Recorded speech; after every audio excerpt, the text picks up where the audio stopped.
Hey y'all. So I don't know if you guys got a chance to see the new documentary, Diddy The Making of a Bad Boy, that is on Peacock. It came out yesterday, and there was so many things that was revealed in that documentary. If you have not seen it, I suggest that you do go watch it. It's worth watching because there's a lot of information that was revealed in that documentary. One of the biggest pieces of information for me that I believe was huge was the part with Albie Shore and him telling his story and what happened from his perspective. Another huge point or a part of the documentary for me also was the new, well, the victim that is being represented by Ariel Mitchell. Her name is, I believe they said her name was Ashley, but that's all they revealed about her. They concealed her identity, and she told her story of what happened to her and how she was violated by Diddy and a couple other people. Okay. And she said, basically, she described the incident and said that she met one of the guys at, I believe it was a hotel or something, and they took advantage of her. Basically, she was SA'd with a remote control. That's what she says Diddy did to her. Okay, and she was able to get away. When they went out to take a smoke break, she was able to get away. She did, in fact, file a police report, and Peacock was not able to obtain that police report. They denied access to the people on Peacock, so they tried to get a copy of it and they denied it. Okay, so I just wanted to throw that in there really quick about her situation, but I want to focus more on Albie Shore because that's the part that really was shocking to me. Also, another thing I want to point out, it was rumors going around that possibly Janice Combs is not Diddy's mother and she could possibly be his aunt. Well, from this documentary, that's not true. She is his mother. In fact, she is. She's his mother. Okay, they showed pictures of her and him when he was younger and a baby. I believe I have that picture here with these pictures that I'm showing you from the documentary. So yeah, I believe I included that picture in here so you guys can see, but she is his mother. I don't know who started that rumor. That's a picture there of Janice when she was younger. She was very pretty, but yeah, that's one of Diddy's friends and him when he was a little boy. So yeah, and the documentary start off with that particular friend that they just showed. His name is Tim, and he described his their upbringing and what it was like living with Diddy, because he ended up getting a chance to live with Diddy because Diddy's mother Janice invited him and his mother to live with them, and they lived like on a lower level of Diddy's home. So she let them live there, and we talked about that the other day when I talked about it when I did the video, when I was describing the friend who talked about their upbringing and the things that they were around growing up and living with Janice, how it was her having certain type of individuals in the house around them and them seeing people smoking, and the way he described it kind of sounded like she was running a brothel. Okay, everything in this video is alleged, let me just say that. But yeah, that's what it kind of sounded like from the way the friend Tim was describing their upbringing and being around them or whatever. This is the friend Tim now. He's older now, and he just described what it was like, and yeah, it seemed as if Diddy was exposed to too much too soon when he was young, and that's probably why he feel the things that he did was normal. That was not normal, so I'm not gonna make an excuse for him. He still should be held responsible for anything that he's done. But if that's the case, it does make you wonder, like, did that affect him? Did that have an effect on his choices or help him make the decisions to do the things he did as an adult. And I'm sure it probably did if he grew up around it since he was a little boy, you know. So yeah, so basically that is his mom, not his aunt. I'm not sure where that rumor started, but I've seen a few people saying that it started with Aunt Audria, and we know that she said a lot of lies, okay? So we gonna let that go. That is his mother. Yeah, but with the Al B. Sure situation, I definitely want to get off into that. I don't know if you guys seen the interview. I knew that, you know, we all kind of know the story that he was with, what's her name, Kim Porter or whatever, and Kim Porter eventually got with Diddy, but I guess I got a full breakdown because I wasn't sure how that happened, and he kind of described that in this documentary, how he was with Kim Porter, they had their baby together, and he got Kim Porter a job where he was working around Diddy, and when Diddy seen her, he wanted her, and he got her. He go into detail into, you know, about that and talk about how they got together, and he described his experience being around Diddy and allegedly being a part of possibly taking Kim out of here, okay? He also alleged that and insinuate that Diddy is part of the reason why he almost got taken out of here more than a few times. He also talked about how he have a list of people who have tried to take him out. He have documented them, and because he's in an active litigation, he couldn't really reveal much, but we got the drift. He basically know who was sent to try to end him. And he looked into the camera and he said, "You are in the files." Okay? You are in the file. I have documented everyone who tried to end Al B. Sure, and you are in the file. And it is just really strange because, you know, Kim, the way she passed and stuff has always been questionable. And what he was talking about in this documentary, you know, he believed that, and he said it. He said she was the M-word with no hesitation. And he even looked into the camera and said, "Do I supposed to say allegedly?" Because the way he was talking, he feel like deep within, he know, okay? He just couldn't say too much in this documentary based on his active litigation. And, you know, he have to wait until those proceedings are over. But he did say he will talk about it at a later date. He did say that. So eventually, I'm sure he's going to come out and tell the full story of what happened. Another thing I want to talk about is the fact that he described what it was like trying to be in his son's life, Quincy's life, and being threatened, you know, for trying to be around.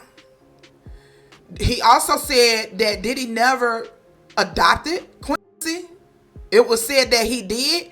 He said he never adopted him. Quincy still has his last name, Brown. Okay?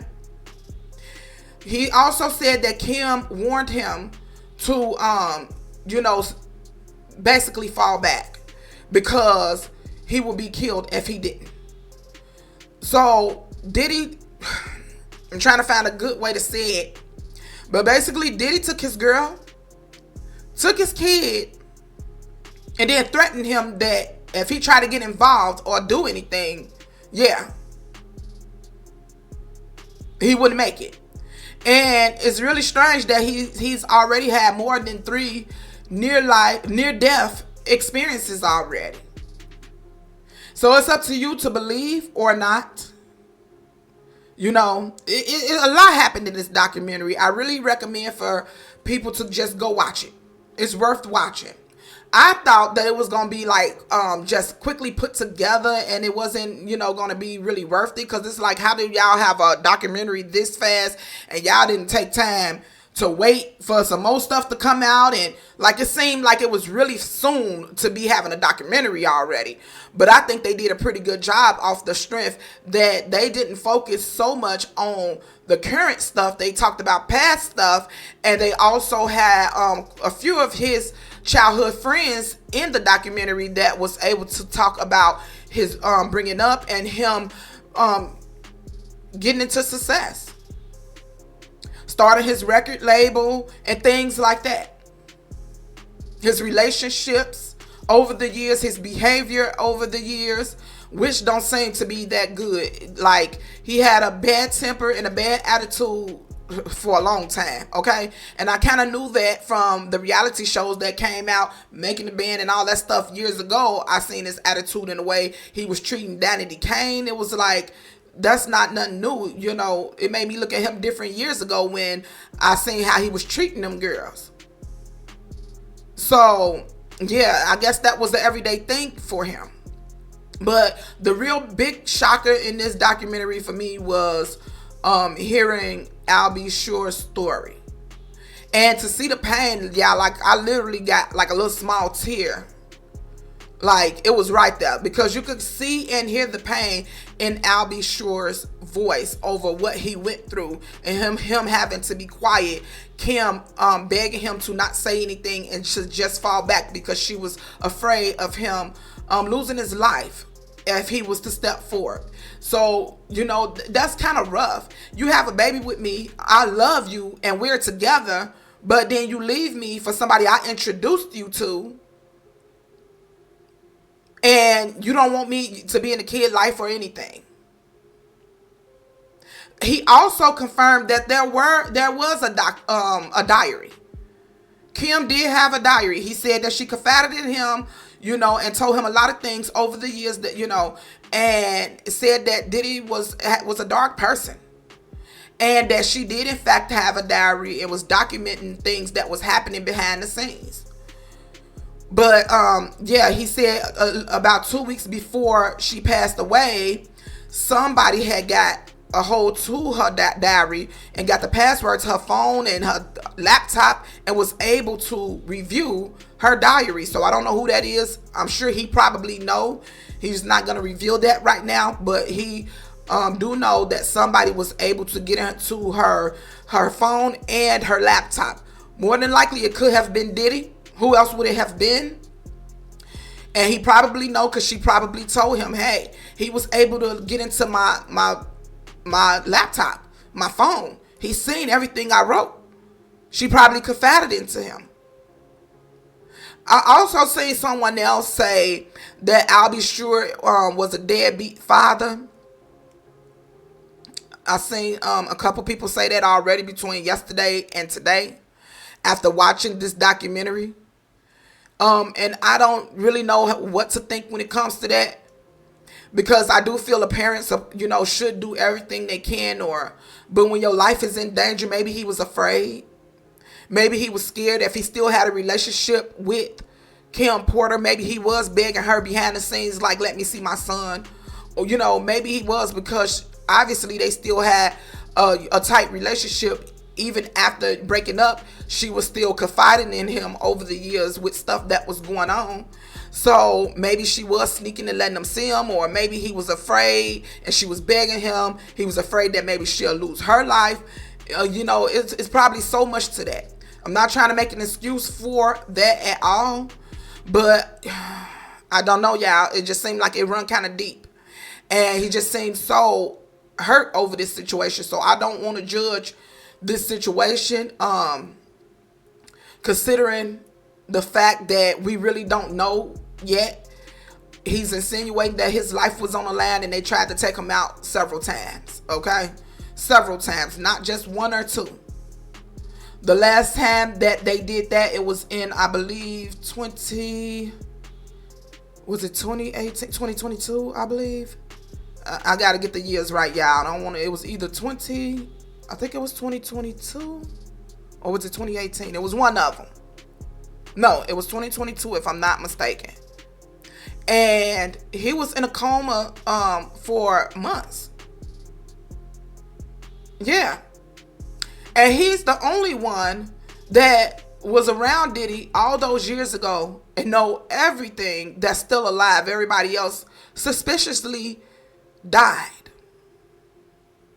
Heavy D, Andre Harrell, and more. Okay? So it seemed as if, like a lot of people were suspicious because they feel that, how is it that everybody that's been around you all these years and know like a lot of your secrets, they gone? How? I don't believe in coincidences. And I'll be sure it's here by the grace of the man upstairs because they tried to take him out more than once. So it's meant for him to be here obviously. And I hope he get to tell his story. I hope that he get to the bottom of it. When it comes to Kim Porter, she passed away from pneumonia, which is so strange. And I just hope that he get the answers he need. And it's just a lot going on with this documentary. You guys definitely should watch it. It's worth watching. There was a lot of pictures, video, and stuff revealed in this documentary. You get to see this whole story, this whole entire story from a different point of view because it's coming from people who really know him, not people that's coming on the internet and giving out lies, boosting up stuff for monetary reasons and stuff like that, like what we've been getting. Y'all know it's been a lot of people coming and you don't know who to believe. So I feel like it definitely give the story of what happened and what led up to today in a different light. It's worth watching. And there's a lot of major points in this documentary. I kind of just wanted to focus on the I'll Be Sure situation. I feel like that was like the one for me that it was like, wow. Because I didn't know how bad it was. And I'm sure he was heartbroken the way he lost Kim Porter. As far as her going with Diddy, he literally introduced her to him. Diddy walked into the studio and I'll Be Sure was sitting there with Kim Porter and their baby. She was holding the baby. And literally he said, Diddy said out of his own mouth, like, I wish I had a woman that beautiful and a baby. And at the time, Diddy was with a female named Misa already. So I'll Be Sure told him, you do. What about Misa? And I guess that wasn't good enough for him. So Diddy came after Kim Porter. So how disrespectful is that? How disrespectful he had to live all these years and watched a woman he loved be with a man who took her. Well, I'm not even going to say took, because I'm the type of person that if a person could be taken, they was never yours. I'm sorry to say it. We just got to keep it real in this situation. I'm sorry to say it. It's one of those things, but you just got to be honest. She probably wasn't feeling for him what he was feeling for her, okay? So, yeah, that's the end of what I got to say for the most part. Y'all can go watch the documentary. It's a lot of stuff that's revealed in that documentary, including that young lady Ashley who told her story. She told more of the story in depth. Y'all can go watch it. They only introduced her as Ashley, and they concealed her identity. Other than that, you couldn't see her face or nothing like that. So, yeah, y'all check it out. Tell me what y'all think in the comments. If you already watched it, what do you think? Especially about the I'll Be Sure part. And tell me what parts was the most shocking to you. What was the most shocking out of the entire story? Because for me, it definitely was I'll Be Sure. It almost had me crying for a minute there. Yeah. But anywho, y'all, I am out of here. Thank you for watching this video. And until next time, y'all, I am out. Bye.